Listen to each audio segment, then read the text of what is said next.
Students, अभी हमने देख लिया कुछ गुड्स होते हैं, वो गुड्स क्या होते हैं। उसके बाद देखा हमने इन गुड्स को जब हम परचेज कर रहे हैं with an intention to sell, तो वो हमने परचेज में रिकॉर्ड किया। और फिर वही गुड्स जो हमने खरीदे हुए थे बेचने के पॉइंट ऑफ व्यू से, और अगर हम उसको सेल करके कुछ अमाउंट जनरेट कर रहे हैं तो उस अमाउंट को हम रिकॉर्ड कर लेते हैं सेल्स में।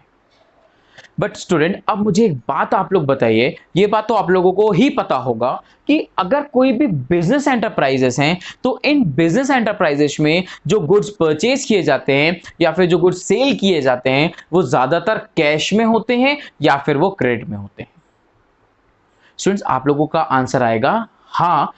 जो भी गुड्स हमारे बिजनेस ऑर्गेनाइजेशन के पॉइंट ऑफ व्यू में ट्रेडिंग हो रही है, उनका जो मेन पर्पस होता है खरीदने का वो सेल करने का होता है। तो उस बेसिस में जो मैक्सिमम केस में बिजनेस ऑर्गेनाइजेशंस होते हैं वो अपने गुड्स की परचेज या सेल्स को क्रेडिट पॉइंट ऑफ व्यू पे करते हैं। मींस जो खरीदना और बेचने का काम होता है वो क्रेडिट में होता है। क्रेडिट का मतलब होता है उधार में। क्रेडिट का मतलब होता है उधार में। सपोज इसी का हम एग्जांपल लेते हैं। स्टूडेंट्स, आपने देखा था आपके पास एग्जांपल है एक बिजनेस एंटरप्राइजेस का। इस बिजनेस एंटरप्राइजेस में आपके पास एलईडी टीवी है, वॉशिंग मशीन है, लैपटॉप या डेस्कटॉप है। इन्हें आप गुड्स बोल रहे हो क्योंकि इलेक्ट्रॉनिक बिजनेस है।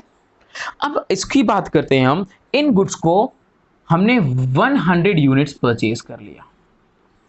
हमने 100 यूनिट्स परचेज किया। अब 100 यूनिट्स में ये हमने 100 यूनिट परचेज किया। मैं यहां मार्क कर देता हूं फ्रॉम मिस्टर भोलू। हमने मिस्टर भोलू से 100 यूनिट्स के गुड्स खरीद लिए। हो सकता है भोलू डिस्ट्रीब्यूटर हो इसके, और या हो सकता है हम या तो होलसेलर हो या रिटेलर हो। तो हमने ये खरीदे हुए हैं, 100 यूनिट्स खरीदे हुए हैं स्टूडेंट्स भोलू से। तो इन 100 यूनिट्स में मैं दो पार्ट सब डिवाइड किया। मैंने बोला जो 60 यूनिट्स हैं वो 60 यूनिट्स क्रेडिट में खरीदे हैं और जो 40 यूनिट्स हैं वो कैश में खरीदे हैं। और क्रेडिट का मतलब क्या होता है स्टूडेंट्स, आप लोगों को पता होगा, उधार। जब हमने उधार में कुछ गुड्स 60 यूनिट्स उधार में खरीदे हैं और 40 यूनिट्स की हमने पेमेंट कर दी।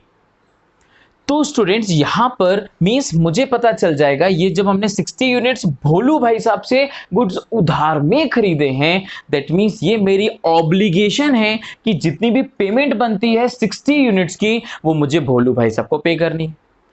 तो ये जो पेमेंट मुझे बनती है 60 यूनिट्स की पेमेंट जो मुझे करनी होती है भोलू भाई साहब को, वो मेरे लिए लाइबिलिटीज है क्योंकि मेरे लिए ऑब्लिगेशन है। और स्टूडेंट्स, हम इसको डिस्कस कर चुके हैं कि यस ये हमारे लिए ऑब्लिगेशन है। अब ये जो ऑब्लिगेशंस होती है अगर ये गुड्स के कारण आ रही है, गुड्स मतलब दूसरी ऑब्लिगेशन क्या आ सकती है, मैं लोन ले लूं, और अगर मैं लोन ले रहा हूं तो लोन लिया मैंने तो भी मेरे लिए ऑब्लिगेशन आई कि लोन भी रीपे करना है और साथ में उसका इंटरेस्ट देना है। बट अगर ये ऑब्लिगेशन मैंने जो गुड्स है जिस चीज का बिजनेस है उसको खरीदने के टाइम पे आई है, मींस मैंने गुड्स को अगर उधार में खरीद लिया है, तो वो जो ऑब्लिगेशंस मेरी आई है उस ऑब्लिगेशंस को लाइबिलिटीज तो बोलते हैं, लेकिन लाइबिलिटीज के अंदर उसका सब कैटेगराइजेशन होता है और सब कैटेगराइजेशन में उसे बोला जाता है क्रेडिटर्स। सब कैटेगराइजेशन में इसको हम बोलते हैं क्रेडिटर्स। सो मुझे बताइए मिस्टर भोलू आपके क्रेडिटर्स हैं या नहीं है? ऑब्वियसली क्रेडिटर्स बेसिकली ये गुड्स हमने खरीदे थे मिस्टर भोलू से और उन्हें पेमेंट करना बाकी है, तो mister Bholu is my creditors. Very good. तो हम इसको लिख कर रिकॉर्ड कर लेते हैं। आसान सा टॉपिक है, आसान सा पॉइंट, कोई इश्यूज नहीं है इसमें हमको।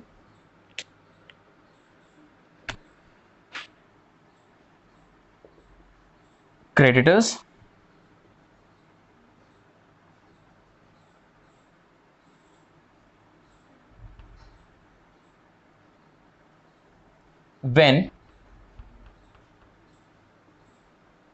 when goods purchased on credit from the suppliers and amount is still due.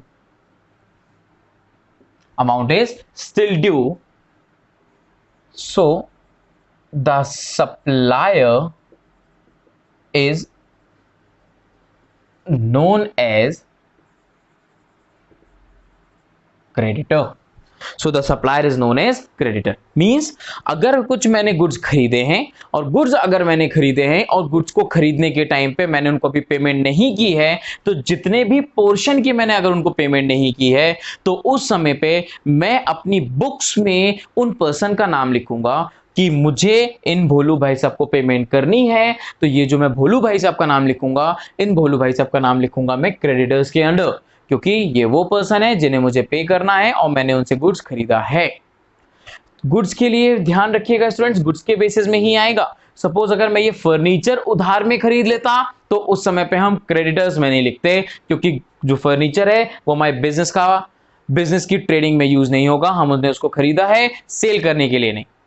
Goods जो खरीदे हैं सेल करने के लिए, और यहां पर हमने गुड्स को उधार में खरीदा हुआ है, तो इनको मुझे पेमेंट करना बाकी है। सो सिंपल, क्रेडिटर्स वो पर्सन जिनसे हमने गुड्स उधार में खरीदे हैं और पेमेंट करना बाकी है।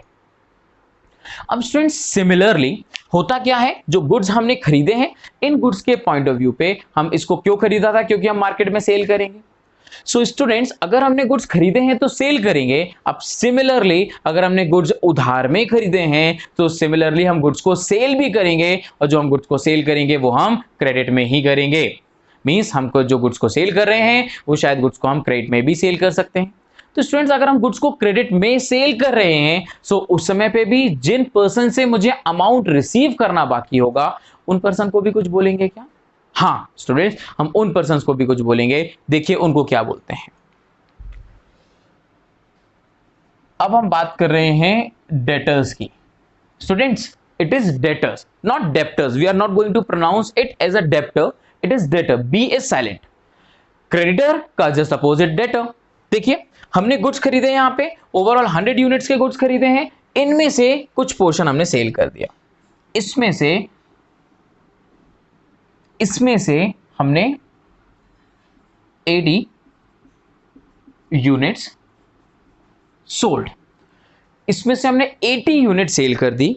अब ये जो 80 यूनिट सेल किया, इसको 2 पार्ट्स में सेल किया स्टूडेंट्स हमने। जो 2 पार्ट्स में हमने सेल किया है, इसमें से हमने बोला 50 यूनिट्स ऑन क्रेडिट। फिर से जो हमने 50 यूनिट सेल की है वो क्रेडिट में की है to mister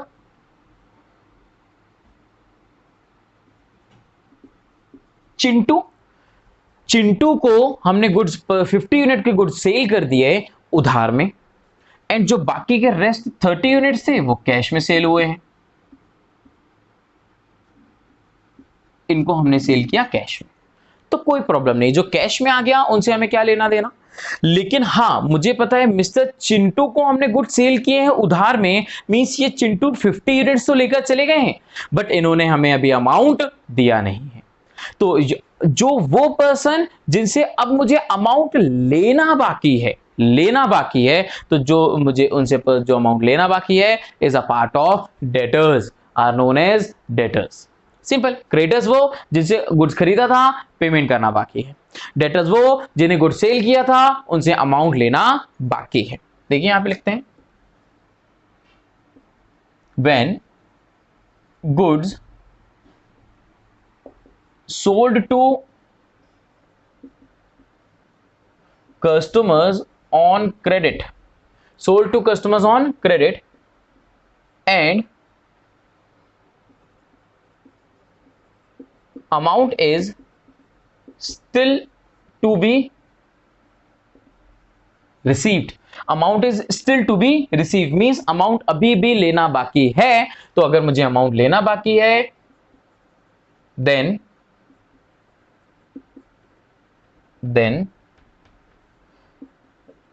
that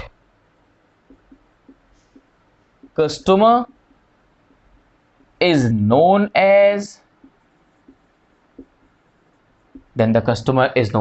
debtors। Simple सी बात, गुड्स अगर हम सेल कर रहे हैं, ध्यान रखिएगा फिर से स्टूडेंट्स, ये जो पार्ट होगा ये हमारे गुड्स का ही पार्ट होगा।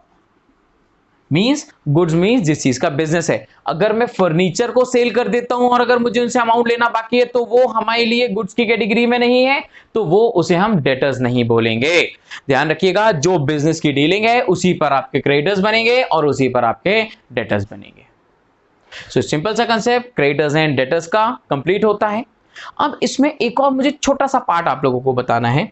स्टूडेंट्स यहां पर बहुत अच्छे से एनालिसिस करिएगा और एनालिसिस करने के बाद मुझे आंसर करके बताइए कि सिंपल सपोज ओवरऑल आपने कितने गुड्स खरीदे हैं, अब तक आपने कितने गुड्स खरीदे हैं स्टूडेंट्स? 100 goods purchased. कितने गुड्स खरीदे हैं आपने स्टूडेंट्स? 100 यूनिट्स। और कितने गुड्स आपने सेल कर दिए? Goods sold. कितने गुड्स आपने सेल कर दिए? 80 यूनिट्स। हाँ, मींस कैश क्रेडिट दोनों वाले ओवरऑल खरीदे थे 100 यूनिट्स और सेल कर दिए 20 यूनिट्स। तो कितने गुड्स आपके पास बच गए हैं? अभी कितना गुड्स आपके पास रखा हुआ है? सो आप आंसर करोगे सर हमारे पास रखे हुए हैं 20 यूनिट्स। स्टूडेंट्स हमारे पास कितने यूनिट्स रखे हुए हैं? जो गुड्स अभी हमारे पास लास्ट में रखा हुआ है 20 यूनिट्स। इसे बोला जाता है स्टॉक। सुना होगा ये वर्ड आपने, इसे बोला जाता है स्टॉक। सिंपल स्टॉक का मतलब क्या होता है? सिंपल स्टॉक का मतलब क्या होता है? वो ऐसा आइटम जिसे हमने खरीदा है सेल करने के लिए और वो अभी हमारे पास रखा हुआ है, उसे बोला जाता है स्टॉक। सिंपल लिख लेते हैं भाई इसे भी हम स्टॉक के पॉइंट ऑफ व्यू को, स्टॉक की मीनिंग भी लिख सकते हैं। Simple the second name of stock is inventory. Second name of stock, stock का दूसरा नाम क्या होता है? Inventories. Goods held with the proprietor, और मैं आपको बता चुका हूं the second name of proprietor का होता है owner. Goods held with the proprietor और owner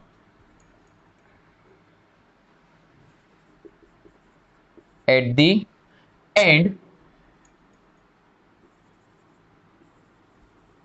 are called stock.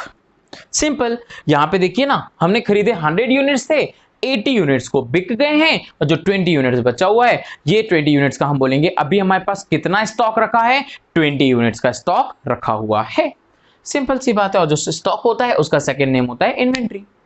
So hope so student ये एक छोटा सा और कंसेप्ट हमने कवर कर लिया।